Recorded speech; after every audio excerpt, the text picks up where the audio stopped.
You stare at the failing grade, or the harsh performance review. The laptop slams shut. The frustration is immediate. But what happens in the seconds following that impact is a psychological puzzle. That exact failure causes one person to walk away permanently, while another person treats it as a signal to push harder. We often assume the difference is a genetic lottery, that success comes down to natural intelligence or raw talent. The research suggests a different variable is at play. Social media feeds us polished, effortless victories, rarely showing the hundreds of hours of messy effort behind the scenes. This creates an intense fear of looking foolish and reinforces the idea that achievement should be instant. Psychologist Carol Dweck spent decades studying this divergence. She found that success is tied to your specific belief about your own abilities, categorized into two distinct frameworks.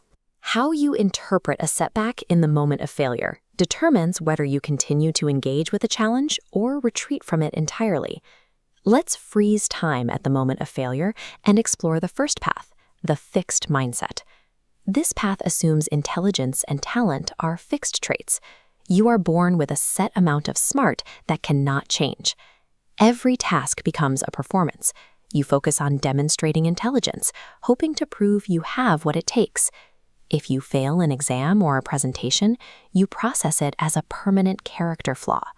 A bad grade becomes a label. I am not smart enough. This leads to a specific set of behaviors.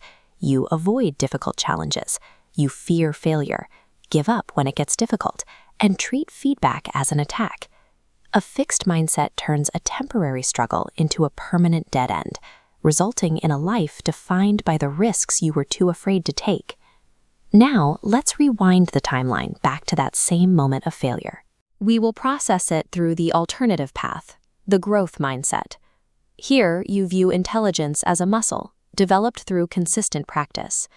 Instead of worrying about appearances, you focus on acquiring new skills. When things go wrong, failure is just a data point. I didn't prepare well replaces I am not smart. Because your ego isn't tied to the result, you actively seek out challenges. You extract lessons from mistakes, welcome critical feedback, and stay with a problem longer when it gets complicated. This divergence shows up everywhere. In relationships, it's the difference between blaming and improving communication. In the workplace, it's the difference between dodging responsibility and volunteering for the hardest projects.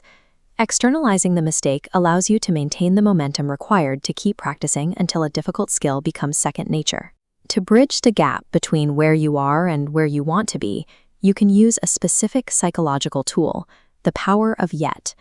Telling yourself, I can't do this, effectively signals your brain to stop trying.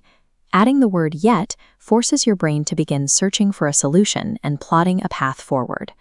A mindset functions as a habit, which means you can rewire your reaction to failure through deliberate repetition. You start by stepping directly into challenges. When a task feels intimidating, you treat that friction as the necessary environment for growth. You weaponize criticism by treating feedback as an objective map. It shows you exactly where your current methods are falling short. Finally, you prioritize the messy process of learning. You value the effort itself rather than obsessing over a polished final result. Talent might dictate your starting position on the track, but your belief system determines how many laps you are willing to run. Next time you face a hurdle, replace I can't with I can learn this. Your internal belief system functions as the definitive blueprint for how far you will actually go.